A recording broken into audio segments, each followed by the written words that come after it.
تیری عظمتوں سے ہوں بے خبر، یہ میری نظر کا قصور ہے۔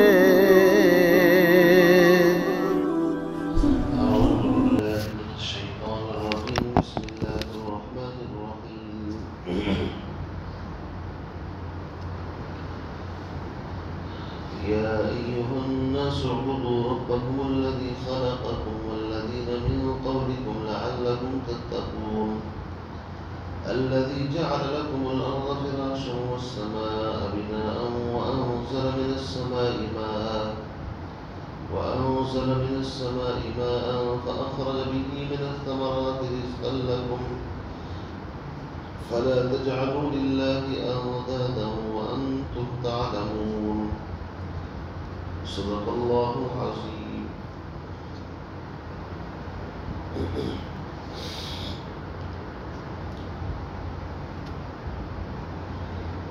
اس سے پہلے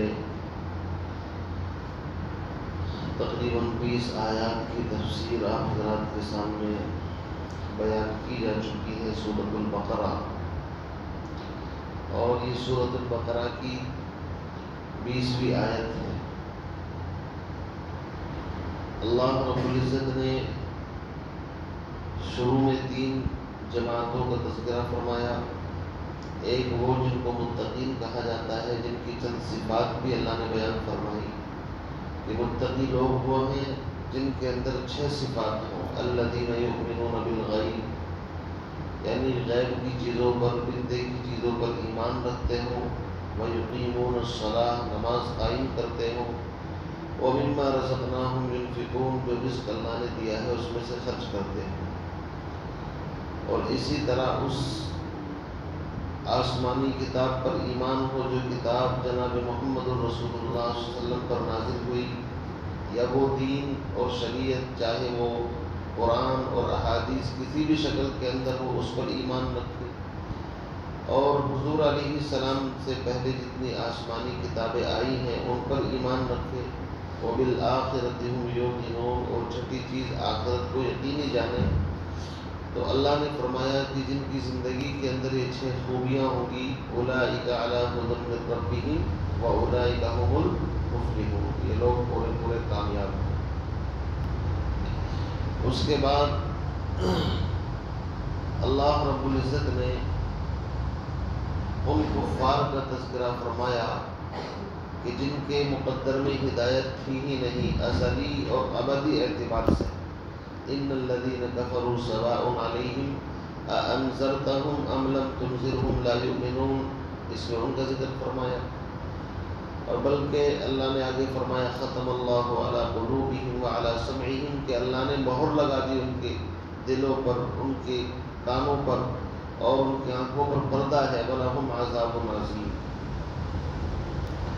اس کے بعد کفار ہی کی ایک دوسری قسم ہے منافقین، جو ان سے زیادہ نالائق اور حد درجے کے بے حیا بے شرم ہیں، کہ کفر کے ساتھ ساتھ جھوٹ بولنا، ایمان والوں کا ٹھٹا مذاق کرنا اور اپنے آپ کو ہوشیار ماننا، اس طریقے سے 13 آیات کے اندر تقریباً منافقین کا ذکر فرمایا ہے۔ تو اس طرح 3 جماعتیں، اور حقیقت میں اگر دیکھا جائے تو جماعتیں 2 ہی ہیں، ایک ایمان والی اور ایک کفر والی۔ منافقین بھی کفر ہی کی ایک قسم ہے۔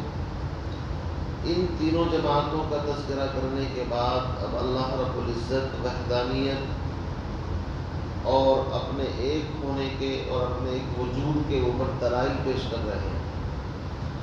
چونکہ سب سے اہم مسئلہ توحید کا ہے، اللہ کو ایک جاننا۔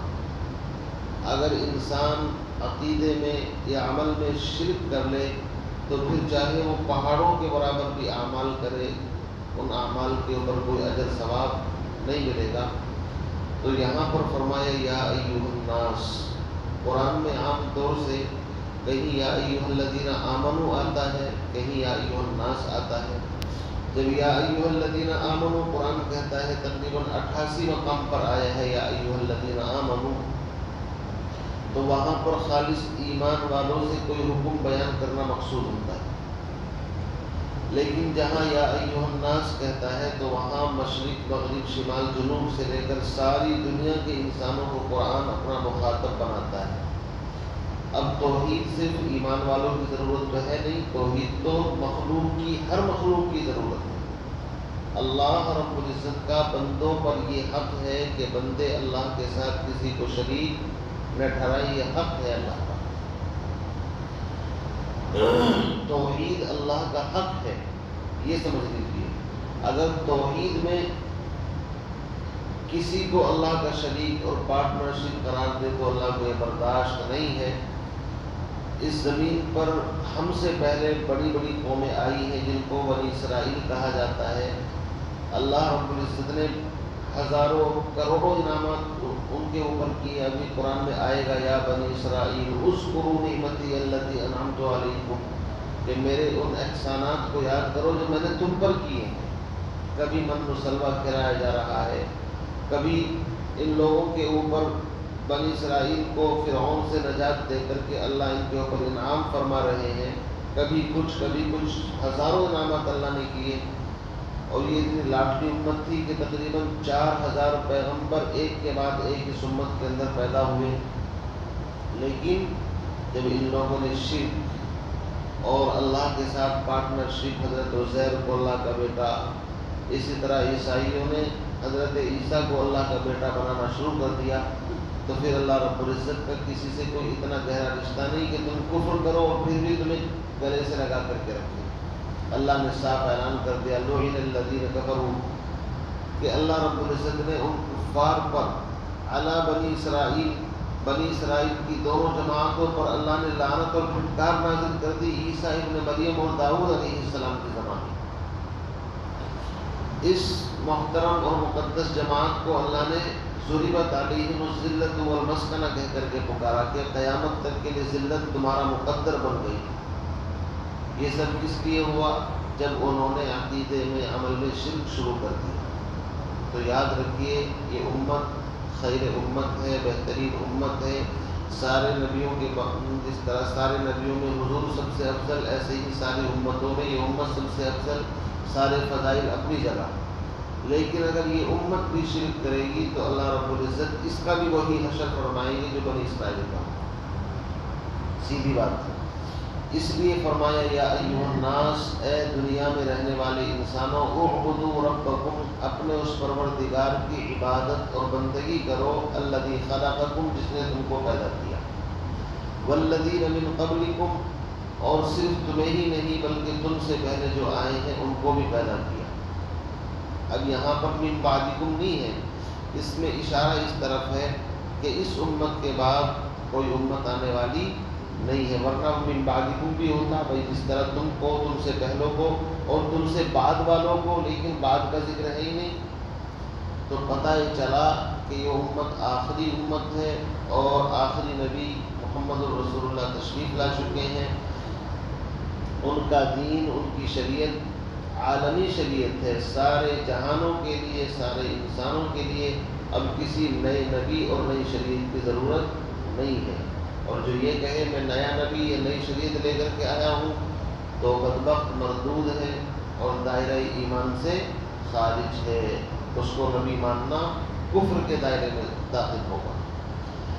تو فرمایا اپنے اس رب کی عبادت کرو جس نے تمہیں پیدا کیا، وجود بخشا، اور صرف تمہیں نہیں، والذین من قبلکم، تم سے پہلے لوگوں کو بھی، لعلکم تتقون، جب تم اس رب کی عبادت کرو گے، اسی کی پوجا پاٹ کرو گے، اس کے ساتھ کسی کو شریک نہیں کرو گے، تو اللہ تمہیں جہنم کے عذاب سے بچا لے گا۔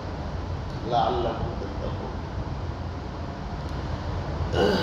قرآن پاک میں یہ تو ہوا حکم، اب اس کے اوپر دلائل پیش کیے جاتے ہیں۔ دلیل عام طور سے 3 طرح کی ہوتی ہے۔ ایک دلیل انفسی ہوتی ہے جو انسان کے اپنے وجود کے اندر، خود اپنے وجود میں غور کرو، کس اللہ نے تم کو کہاں سے کہاں پہنچا دیا، تم ناپاک قطرہ تھے، کچھ بھی نہیں تھے، پھر 40 دن کے بعد تم خون کا جمع ہوا گوشت کا لوتھڑا بنے، پھر تمہارے اندر ہڈیاں پیدا کی، پھر اس کے بعد روح ڈالی گئی، پھر تم کو زمین پر لایا گیا، تم بول نہیں سکتے تھے، آہستہ آہستہ بولنے کی صلاحیت عطا فرمائی، یہ نظام ہے۔ تو اس کو دلیل انفسی کہتے ہیں۔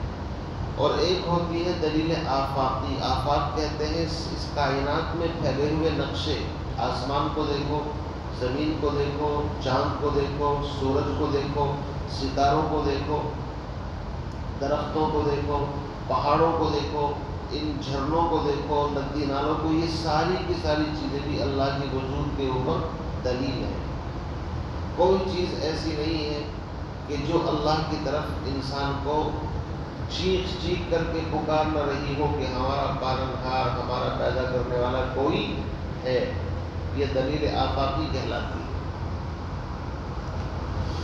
اسی طریقے سے ایک دلیل ہوتی ہے دلیل عقلی۔ عقل کے مطابق کسی چیز کو ثابت کرنا، وہ دلیل عقلی کہلاتی ہے۔ تو قرآن پاک میں اللہ کے وجود کی بہت ساری دلیلیں ہیں۔ دلیل عقلی بھی آئیں گی، دلیل نقلی بھی آئیں گی۔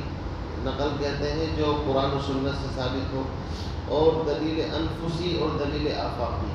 یہاں پر دیکھیے اللہ رب العزت اپنے وجود کی کتنی بہترین ایک دلیل، بلکہ یہاں پر 4 دلیلیں بیان فرما رہے ہیں دلیل آفاقی، کہ اگر تم اس آفاق میں، اس جہان میں غور کر لو تو ہمیں پہچاننا بڑا آسان ہے۔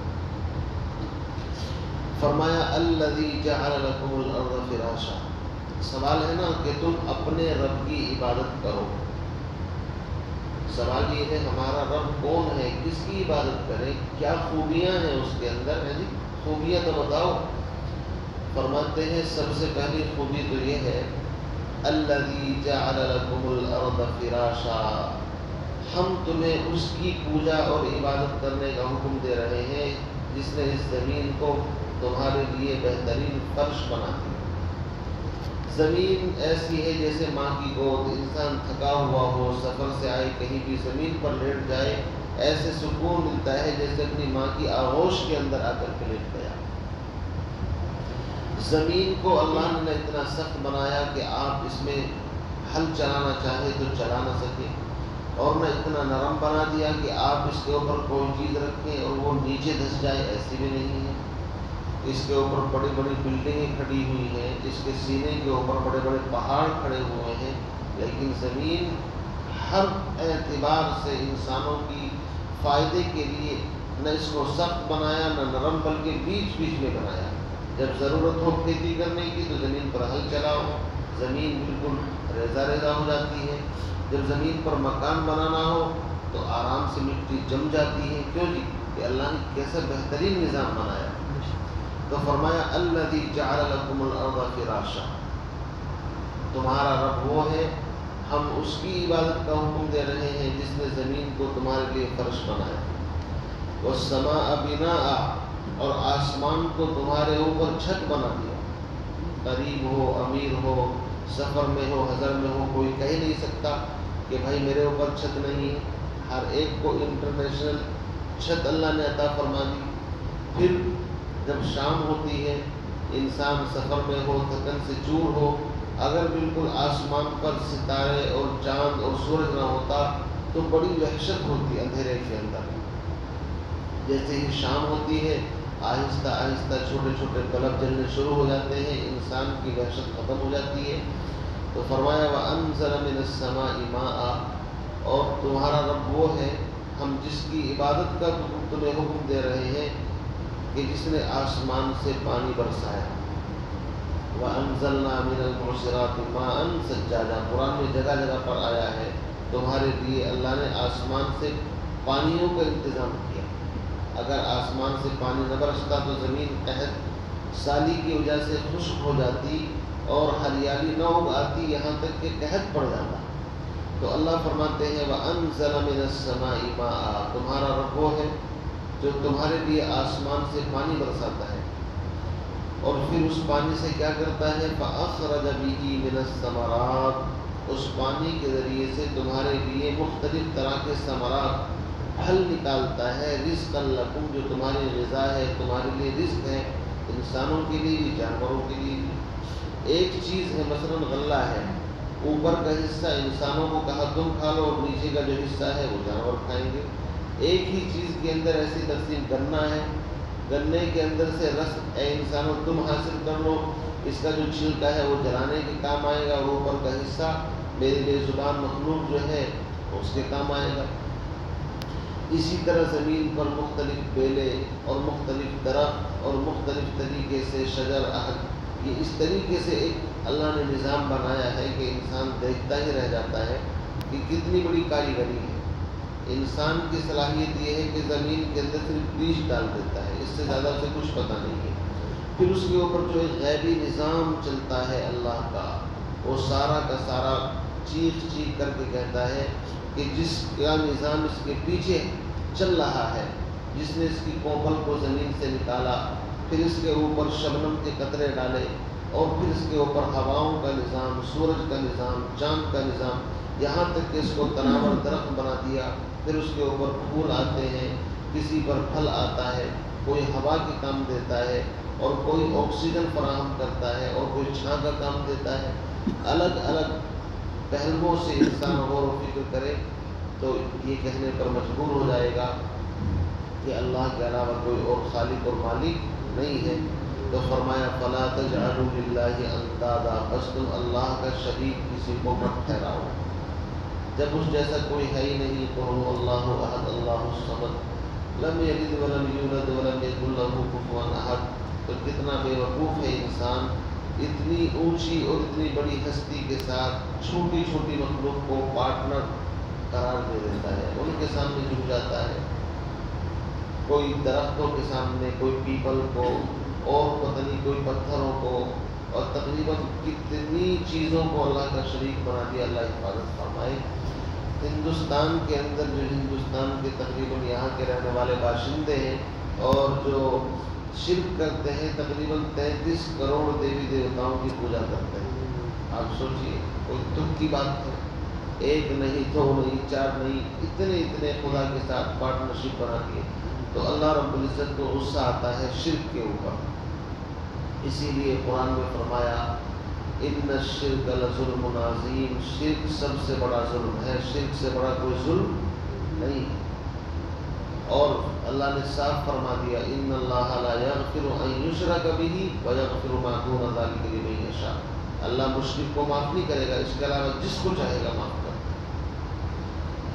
اور نبی کو فرمایا لئن اشرکتا، میرے محبوب اگر شرک آپ سے بھی سرزد ہو گیا نا، لیحبطن عملک، آپ کے اعمال بھی بالکل نسیہ منسیہ ہو جائیں گے، سارا ثواب ختم ہو جائے گا۔ تو شرک کائنات کی سب سے بڑا ظلم ہے۔ بہرحال اس آیت کی تہ میں اگر پہنچا جائے تو وقت کافی طویل چاہیے، یہ تو قرآن کا ایک انداز ہے، اور اگر آپ سائنس کی روشنی کے اندر اس کائنات کے نظام کو سمجھنا چاہیے، زمین کیسے بنی، آسمان کیسے بنا، پھر یہ سورج، یہ چاند، یہ ستارے، تو ایک عجیب نظام ہے۔ سائنس اور ٹیکنالوجی کا دور ہے، تو ہر انسان سائنس کی روشنی میں سمجھنا چاہتا ہے۔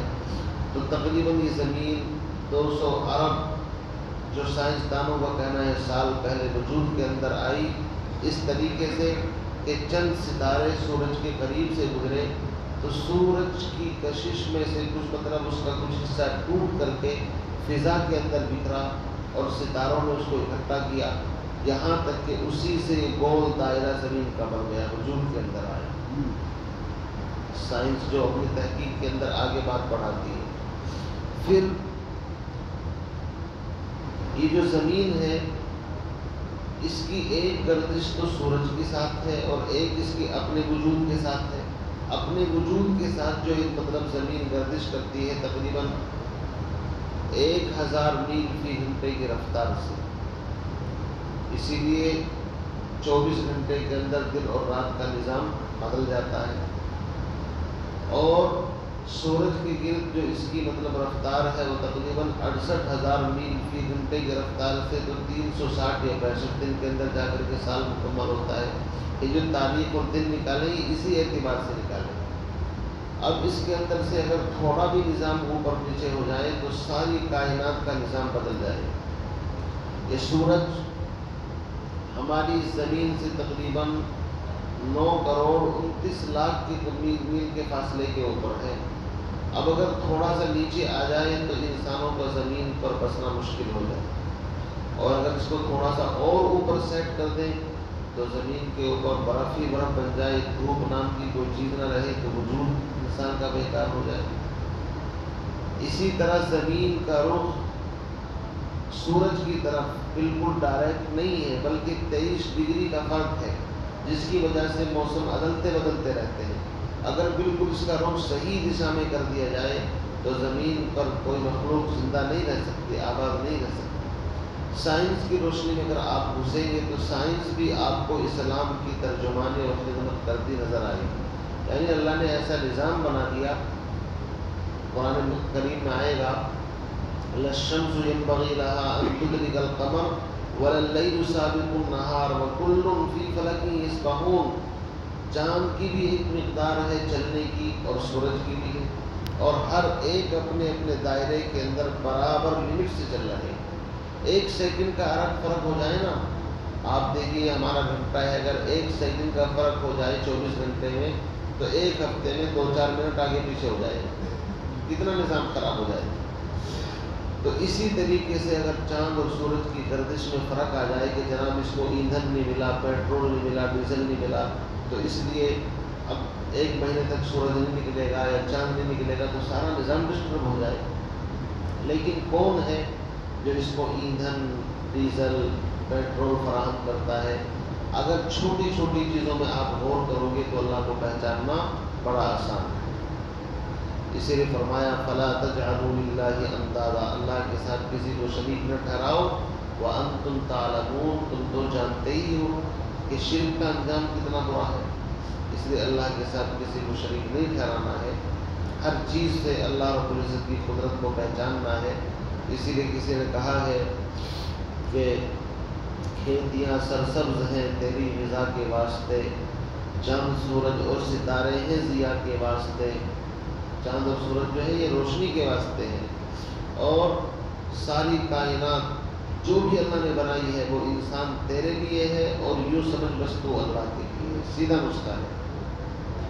ساری کی ساری کائنات کھیتیاں سرسبز ہیں تیری غذا کے واسطے، چاند اور سورج ستارے ہیں ضیاء کے واسطے، بحر و بر شمس و قمر ماہ و شمع کے واسطے، یہ جہاں تیرے لیے ہے تو خدا کے واسطے۔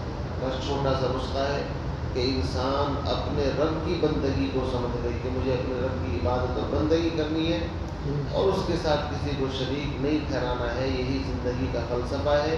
میری زندگی کا مقصد تیرے دین کی سرفرازی، میں اسی لیے مسلمان، میں اسی لیے نمازی۔ تو ساری چیزوں کا خلاصہ یہ ہے کہ اللہ کے ساتھ نہ عمل میں کسی کو شریک کرنا ہے، نہ عبادت میں شریک کرنا ہے۔ اتنا نازک مسئلہ ہے عقیدے کا۔ اگر کوئی یوں کہے کہ رات کتے بھونکنے لگے اس لیے چوروں سے ہماری حفاظت ہو گئی، تو اس کو بھی کتابوں میں شرک لکھا ہے۔ آپ اندازہ لگا سکتے ہیں کتنی باریک بات ہے۔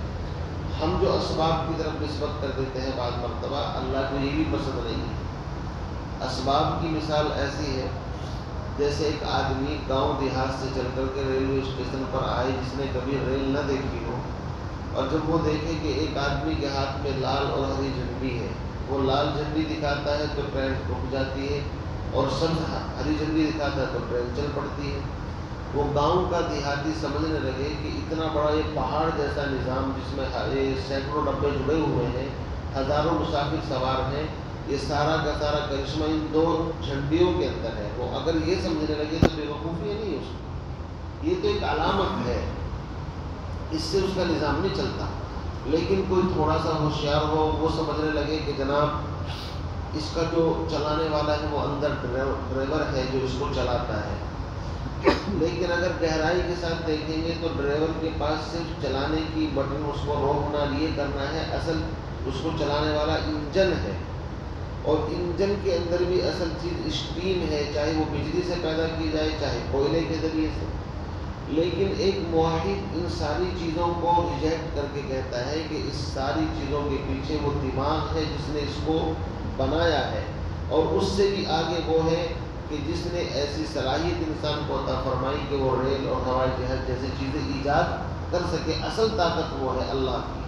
تو انسان سارے ان اسباب کو توڑ کر کے ایمان والا تو اللہ تک پہنچتا ہے، اور باقی سارے لوگ ان چیزوں میں الجھ کر کے رہ جاتے ہیں، کوئی ہری جھنڈی مونج کر رہ گیا، کوئی اسٹیم کے اندر، کوئی ڈرائیور کے اندر۔ بس ایمان والا یہ کہتا ہے کہ نہیں، کائنات کی ساری چیزیں خود نہیں بنی، ان کا بنانے والا کوئی ہے، اور جو بناتا ہے ہم اس کی عبادت کریں گے، بنی ہوئی چیزوں کی عبادت نہیں کریں گے، سیدھی بات۔ اسی کے لیے جماعتوں میں نکلنا ہوتا ہے، اسی کے لیے خانقاہوں میں جانا ہوتا ہے، اسی کے لیے مدارس کے اندر طلبہ رخ کرتے ہیں کہ عقیدہ صحیح ہو جائے، اللہ سے تعلق پیدا ہو جائے، اللہ سے وابستگی نصیب ہو جائے۔ اللہ تعالیٰ سے دعا فرمائے تمام کو کفر سے، شرک سے محفوظ فرمائے، اور اس کی شایع نشان، اس کی عبادت صحیح طریقے سے کرنے کی سعادت اور توفیق عطا فرمائے۔ سبحان اللہ و بحمدہ، سبحانک اللہم و بحمدک، اشہد ان لا الہ الا انت۔